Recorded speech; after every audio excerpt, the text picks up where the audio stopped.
এই নবীর উম্মতে চাইলে বৃষ্টি দিতে হবে, কারণ নবীর জীবনী খুলুন। নবী যখন শিশু বাচ্চা বয়সে মক্কা নগরীতে আগমন করলেন রবিউল আউয়াল, মক্কাতে বৃষ্টি নাই, মরুভূমির দেশ, মানুষের গরম অতিষ্ঠ হয়ে গেছে। লোকজন ইহুদি খ্রিস্টানরা খানে কাবার মুতাওয়াল্লি নবীজির দাদা আব্দুল মুত্তালিবের কাছে যায় বীর জমায়া ডাকতেছে, আব্দুল মুত্তালিব বৃষ্টি হয় না, জীবনটা তো বাঁচে না। আব্দুল মুত্তালিব কই বৃষ্টি কি দরকার? বলেন কি দরকার না? তাইলে তোমরা অপেক্ষায় থাকো, কিছুক্ষণের মধ্যে বৃষ্টির ব্যবস্থা হবে। উনি একটা দৌড় দিয়ে আমাদের নবী, শিশু নবী যেই ঘরে মা আমেনার কোলে ছিল, ঢুকে দুইটা হাত বাড়ায় ডাকছে, আমেনা দে তো আমার নাতিটারে আমার কোলে দে। নাতি কোলে লইয়া খানে কাবার পাশে, ও খানে কাবার মালিক দেখ আমার কত সুন্দর নাতি, মক্কাতে এই সুন্দর নাতি কারো হয় নাই। খানে কাবার মালিক রে, মনে বড় দুঃখ রে, এত সুন্দর নাতি দিলি, নাতিটা আমার এতিম, বাবা বলে কোনদিন ডাকতে পারবে না। এইখানে কাবার মালিক আমার এই সুন্দর এতিম নাতি, পৃথিবীর মালিক খানে কাবার মালিক আমার এই এতিম সুন্দর নাতিটা দেখে তোর যদি মায়া হয়, আমার নাতির দিকে তাকাইয়া রহমতের বৃষ্টির ব্যবস্থা করে দে। আরবের ইতিহাস লেখে আমার আপনার শিশু নবীর দেখাইয়া আব্দুল মুত্তালিব আরববাসীর জন্য বৃষ্টি চাইতে দেরি হয়েছে, আমার আল্লাহ আকাশ থেকে রহমতের বৃষ্টি দিতে দেরি করে না। ইহুদি খ্রিস্টানরা আমরা নবীরে দেখায়া বৃষ্টি নেগা, কিন্তু আমরা নবীর উম্মত হইয়া পারলাম না, কারণ চরিত্রের মধ্যে বাধা। ওয়াজটা একটু বেমজা হইতাছে, একটু করা হইতাছে। বাবারে জ্বর আইলে অনেক সময় তিতা ট্যাবলেটও খাওয়ান লাগে, না তো জ্বর সারে না। আগিলা মুরব্বীদের কথা বলছিলাম, তারা 2 সের 1 মুনের মধ্যে 2 সের বেশি দিত। কম দেউন ভালা না, বেশি দেউন ভালা। আর ওই যুগের মা চাচিরা কেমন ছিল? মা চাচিরা ফজরের নামাজের আগে ঘুমোতে উঠছে, উঠটা উড়ান বাড়ি ঝাড়ু দিছে, সময় পাইলে সুযোগ পাইলে পুরুষ উঠবার আগে রাস্তাটাও ঝাড়ু দালাইছে।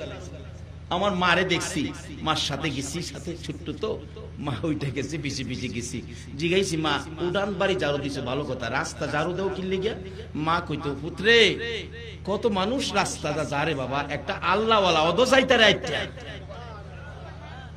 কি নিয়ত ছিল? আল্লাহওয়ালা তো হাইটা উড়ান বাড়ি ঝাড়ু দিছে, রাস্তা ঝাড়ু দিছে। আজানের আগে উঠা আজান দিলে উজু করছে, উজু করে ফজরের নামাজ পড়ছে, কোরআন শরীফ নামায়া বইছে, সূরা ইয়াসিন পড়ছে, সূরা রহমান পড়ছে, এরপরে রান্না করে রান্না করতে গেছে। পারবেন বুকে হাত দিয়ে কেউ বলতে এখন আমার ঘরের মহিলারা সূরা ইয়াসিন পড়ে ফজর পড়ে রান্না করে গেছে? শান্তি আসবে কোত্থেকে? শান্তি চাইতে পারেন, শান্তি আসবে না, কিন্তু শান্তি পাওয়ার জন্য সিস্টেম করা আছে, সিস্টেম মাফিক চাইতে। সরকারি কর্মচারী মাসে বেতন পায়, ঈদের সময় বোনাস পায়, কিন্তু সরকারি কর্মচারী ব্যতীত আমি যদি যাই, তোফাজ্জল মৌলভী সারা দেশ পরিচিত, ক্যাসেট বাজে ঘরে ঘরে, আমি যদি সরকারি অফিসে যাই, বেতন দেন, বোনাস দেন, দিব? এটা সিস্টেম আছে, সিস্টেম মাফিক। আসুন আমরা নবীর গোলামিতে যাই, আল্লাহর গোলামিতে যাই, নবীর আদর্শে যাই, তাহলে আমরাই পাবো বিজয় আমাদের, শান্তি আমাদের, সুখ আমাদের। কিন্তু রাস্তা মাফিক আসতে হবে। বলতেছিলাম সেই রাস্তাটা হলো ওমর ফারুক রাদিয়াল্লাহু তাআলা আনহু দেখাইলেন কোন রাস্তায় কি পাবেন। রাষ্ট্রপতি হইয়া ফজরের জামাতের ইমাম 2 রাকাত নামাজ পড়াবেন, এমন কাজটা করতে যাচ্ছেন যে কাজ করলে রাসূল খুশি হয়, এমন কাজটাই ওমর করতে যাচ্ছেন যে কাজ করলে রাসূল খুশি হয়। বাস্তব নবীজি দুনিয়া থেকে বিদায় হয়ে যাবেন, জামাতের সময় হলে নবী ইচ্ছে করতেছেন জামাতে যাবেন, অসুস্থ, প্রচন্ড অসুস্থ, নবী উঠে দাঁড়াইতে চায়, কাত হয়ে পড়ে যায়, চিত হয়ে পড়ে যায়। মা আয়েশা বারবার বলতেছেন, ইয়া রাসূলুল্লাহ আপনার কষ্ট হইতেছে, এরকম করতেছেন কেন? আমার নবী চোখের পানি ছেড়ে দিলেন, আয়েশা রে চোখের সামনে জামাত খাড়া হইতে যাচ্ছে, আমি রাসূল জামাতে যাওয়ার জন্য এই কাজ করতেছি। আল্লাহু আকবার বলো। নবী দাঁড়াইতে পারে না, সামনে হাঁটতে পারে না, ঠিক মতে বসেও থাকতে পারে না, জামাতে যাওয়ার জন্য ছটফট করতেছে। মা আয়েশা সিদ্দিকা বলেন, ইয়া রাসূলুল্লাহ, আপনার শারীরিক অবস্থায় কয় আপনার জামাতে যাওয়া সম্ভব হবে না। আমার নবী চোখের পানিগুলো ছেড়ে দিলেন, আয়েশা রে, আমি কি আর পারবো না জামাতে শরীক হইতে? আমার নবী 17 ওয়াক্ত নামাজ জামাতে যাইতে পারে না। আসুন, কোন কাজ করলে আমার আল্লাহ খুশি হবেন, নবী খুশি হবেন, এই কাজগুলো যদি হাতে নিতে পারো, এই কাজ লইয়া যদি কবরে যাইতে পারো, তোমার জীবন ধন্য, তোমার কপাল ভালো হয়ে যাবে। ওমর ফারুক রাদিয়াল্লাহু তাআলা এই কাজ লইয়া কবরে রওনা হতে যাচ্ছে। কিভাবে যাচ্ছেন আসুন সামনে। মা আয়েশা সিদ্দিকা বলেন, আমার নবী ডাকতেছে, আয়েশা রে, শত চেষ্টা করেও পারলাম না মসজিদের জামাতে যাওয়ার জন্য, অনুমতি দিয়ে দাও তোমার বাবা আবু বকরকে ইমামতি করার জন্য। লম্বা ঘটনার সংক্ষেপ যাবার বাদছি, এই কষ্টের জামাত বুঝি আমার উম্মতেরা আমি নবী না থাকলেও এইভাবে আদায় করবে, এই জামাত দেখে আমি নবী খুশি হইলাম। তাহলে জামাতে গেলে নবী খুশি হয়, না যাইতে পারলে নবী কষ্ট পায়। নবীকে যদি খুশি করতে চান জামাত ধরুন, আর নবীকে যদি কষ্ট দেন জামাত ছাড়ুন।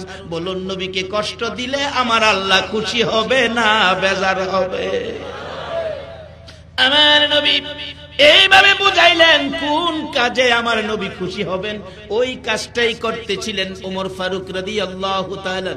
ওমর মসজিদের নববীতে 2 রাকাত নামাজ, ফরজের 2 রাকাত ইমাম, 1 রাকাত শেষ করে দ্বিতীয় রাকাতে ওমর দাঁড়াইতে ছিল, দ্বিতীয় রাকাতে দাঁড়াইতে ছিল, সোজা হয় নাই, তার আগে আগে পিছনে একজন ইহুদি মুসলমানের ভেষ ধরে মুসল্লি সেজে পাঞ্জাবির নিচে লম্বা ছুরি লইয়া ইহুদি দাঁড়াইয়া রইছে। ওমর সোজা হইয়া দাঁড়াইবার আগে আগে রে লম্বা ছুরিটা ডান দিক দিয়ে কলিজাটার মধ্যে মারছে, কলিজা ছেদ্রু করে বাম দিক দিয়ে বেরিয়ে গেছে। ওমর জিহ্বাটা বাহির করে দিয়ে একটা চিৎকার মেরে কাত হইয়া নামাজের বিছানার মধ্যে পড়ে গেছে।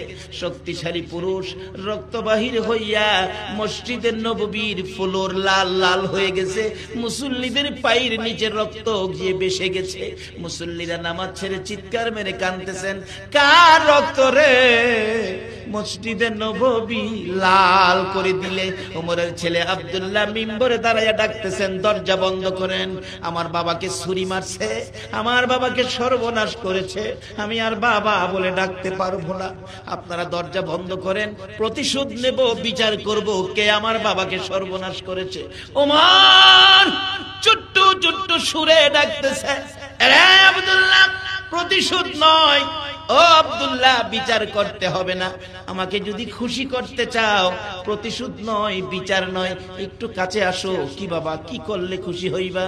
ডাকতেছে ওমর, আব্দুল্লাহ রে, আমার নবীর পাশে রে আমার ভাই আবু বকর ঘুমিয়েছে, নবীজির পাশে আরো কিছু জায়গা খালি আছে, রে আব্দুল্লাহ যা রে, আমার মা আয়েশা সিদ্দিকার কাছে যা, আয়েশা সিদ্দিকার কাছে যাইয়া আমি উমরের পক্ষ থেকে একটুখানি জায়গা ভিক্ষা চা রে বাবা, আমি উমরের জন্য একটু জায়গা ভিক্ষা চাও। আমি উমরকে যদি রাসূলের পাশে একটু জায়গা ভিক্ষা লইতে পারো, রাসূলের পাশে যদি আবু বকরের মতো আমি উমরকে শুয়াইয়া দিতে পারো, আমি উমরের জীবন ধন্য রে, আমি খুশি হইয়া যাইব। রাষ্ট্রপতির মনের আশা মৃত্যুর পরে নবীজির পাশে যাইব, নবীর কাছে শুইব। আমরা জীবনে এমন কি আমল আমরা করেছি, বিপদে আমরা আখিরে নবীর উম্মতের পরিচয় দিতে পারবো। এই আমল যদি আমাদের মধ্যে না থাকে, এই বিপদের শেষ হবে না, শান্তির আশা আমরা করতে পারবো না। দৌড়ায় গেলেন আব্দুল্লাহ, মা আয়েশা সিদ্দিকা, আমার বাবাকে ছুরির আঘাত করেছে, বাবা শহীদ হয়ে যাবে, বাবার মৃত্যু হয়ে যাবে। বাবার মনে বড় আশা গো, বাবার মনে বড় আশা নবীর পাশে শোয়ার জন্য, আপনার কাছে অনুমতি চাইছে, একটু জায়গা আমার বাবা ভিক্ষা চাইছে, মা গো আমার বাবারে একটু জায়গা ভিক্ষা দিবেন নি নবীর পাশে থাকার জন্য। মা আয়েশা সিদ্দিকা বললেন, রে আব্দুল্লাহ, মনে বড় আশা ছিল রাসূলের পাশে আমি থাকবো, আরেক পাশে আমার বাবা আবু বকর সিদ্দিক শুয়ে আছেন। তোমার বাবা আবদার করেছে, কি বলবো, নাও তো বলতে পারি না। আমি জানি তোমার বাবাকে আমার রাসূল বড় মায়া করতেন। রাসূল যদি আবার জিজ্ঞেস করে, আয়েশা রে, আমার উমরকে আমার পাশে শুইতে দিলি না, আমি তো জবাব দিতে পারবো না। তাহলে তুমি যাও, আমি দেখি রাসূলের সাথে পরামর্শ করি। নবীজির রওজার পাশে দাঁড়িয়ে আছে মা আয়েশা সিদ্দিকা, ডাকতেছেন, ইয়া রাসূলুল্লাহ, উমর আপনার পাশে শুইতে চায়, একটু জায়গা ভিক্ষা চায়, আপনার পাশে আসার জন্য অনুমতি দিবেন কিনা আমি জানতে চাই। আমার নবী রওজার ভিতর থেকে ডাকতেছে, রে আয়েশা, অনুমতি দে রে, আমার উমর আমার পাশে থাকবে। এমন একটাই আমল আমাদের সামনে আছে যে আমল করলে নবীর পাশে থাকা যায়। নবীর পাশে যদি যাইতে নাও পারেন, আমার মন বলে এই আমল লইয়া কবর যাইবার আগে আগে এই নবীকে একদিন ঘুমের ঘরে স্বপ্নে দিদার নসিব হইয়া যাইবে। বলুন, এই নবীকে যদি স্বপ্নেও দেখা যায়, জাহান্নামের আগুন কি হবে?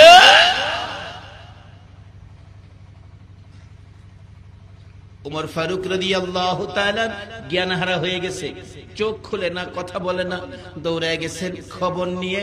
খবর বাজেট হয়েছে, উমর তার ছেলের অপেক্ষায় ছিল, কিন্তু জ্ঞানহারা। আব্দুল্লাহ দৌড়ে বাবার কাছে বসে গেছেন খবর পৌঁছে দেওয়ার জন্য। হযরতে আলী রাদিয়াল্লাহু তাআলা আনহু বলেন, আমি উমরের মুখের কাছে মুখটা লাগাইয়া বসে আছি। ওমর, ও ভাই ওমর, তুমিও বিদায় হয়ে যাবে গো। একে একে নবীর বড় বড় সাহাবীরা সব বিদায় হয়ে যাইতেছে। ও ওমর, আমি আলী তোমার বিদায় মুহূর্তে তোমার কাছ থেকে নসিহতপূর্ণ দুইটা কথা আমি শুনতে চাই। হযরত ওমর দুইটা কথা বলবে, হযরত আলী শুনবে। কাছাকাছি বসে প্রশ্ন করলে জবাব দেয় না, চোখ খুলে না, কথা কয় না। কিছুক্ষণ পর দুইটা চোখ খুলে বৃষ্টির ফোঁটার মতো চোখের পানি ছেড়ে দিয়ে আলীর দিকে তাকাইয়া উমর কি যেন বলবে, ঠোঁট দুইটা নড়তেছে। আলী বলেন, মুখের কাছে মুখটা নিয়ে জিজ্ঞেস করলাম, হ্যাঁ ভাই উমর, তুমি কি আমার কথাগুলো বুঝতে পারতেছো? তোমার তো এখন বিদায় মুহূর্ত, কলিজা ছিদ্র হয়েছে। রে ভাই ওমর, বিদায় মুহূর্তে আমাকে দুইটা নসিহতপূর্ণ কথা বলে যাও। ছোট্ট ছোট্ট সুরে উমর ডাকতেছে, রে আলী, আমার মুখ থেকে দুইটা কথা শোনার আগে রে, তুমি আমার একটা কথা শোনাও। আমার নবীর পছন্দের কাজ জামাতে নামাজ। আল্লাহু আকবার বলো। আমার নবীর পছন্দের কাজ জামাতের সহিত নামাজ। আমি ওমর 2 রাকাত নামাজ পড়াইতে যাইয়া 1 রাকাত নামাজ আদায় করেছি। রে আলী, মনে বড় ব্যথা রে, আর একটা রাকাত নামাজ বাকি রয়েছে। রে আলী, আমার কাছ থেকে কথা শোনার আগে তুমি আমারে জানাইয়া দাও, ফজরের নামাজের সময় আছে নি? ওই বাকি রাকাত নামাজ আমি ওমর আদায় করতে পারবো নি? এই আমলগুলি যদি উম্মতের মধ্যে ঢুকে, হালাল যদি খায়, বৃষ্টির জন্য ডাক দিলে এই নবীর উম্মতের ডাক আমার আল্লাহ ফিরাইতে পারবে না। বাবারা, যেই জামাতে নবী খুশি হইতেন, ওই জামাতের জন্য ব্যবস্থা হলো মসজিদ। মসজিদ ছাড়া তো এই জামাতগুলি হয় না, কি বলেন, ঠিক কিনা? আজকে আপনাদের এখানে সুন্দর মসজিদ, এটা মনে হয় নতুন মসজিদ হইতেছে না? মাশাআল্লাহ, নতুন মসজিদের কাজ চলছে। কাজী বৃষ্টি আগেও হয়েছে, দিনে ডাকাডাকি করতেছে, আমি আর সামনে বাড়তেছি না। এই একটা আমল আপনাদের সামনে, আল্লাহ যেন আমিও এই আমলটা করতে পারি। নবী খুশির জামাতের সহিত কাজ, কারণ জামাতের সহিত নবী খুশি হয়, নবীরে খুশি করলে আল্লাহ খুশি হবে। কাজী ওমর এই বিদায় মুহূর্তে কলিজাটার মধ্যে ছুরি, এরপরও বলছে, ওম আলী, আমার শেষ উপদেশ হলো 1 রাকাত নামাজ বাকি, আমার আদায় হলো না। বল, জামাতের সময় তো চলে যাইতেছে, নামাজের সময় আসেনি, ওই বাকি 1 রাকাত নামাজ আমি আদায় করে মরতে পারবো না। এই জামাতে সুন্দর আমলের জন্য, উত্তম ইবাদতের জন্য সিস্টেম হলো মসজিদ। আজকে সেই মসজিদের পক্ষ থেকে আয়োজিত মাহফিল, আপনারা ভাগ্য ভালো। এই নবী খুশি করার যেই কাজ, সেই কাজটা জামাত। সেই মসজিদ, এই মসজিদের পক্ষ থেকে আয়োজিত মাহফিলে জামাতের আলোচনা শোনার জন্য এইভাবে যারা বসে আছেন, আমার মন বলে আপনাদের জন্য আমার নবী ফুলসিরাতের ঘাটে বসে থাকবে। কিন্তু এই জামাত কায়েম করার জন্য আমি সময় নষ্ট করব না। আপনাদের কাছে অনুরোধ করব, মসজিদটা যে অবস্থা, এই অবস্থা মসজিদ থাকতে পারে না। আসুন দোয়া করি, আল্লাহুম্মা আমিন।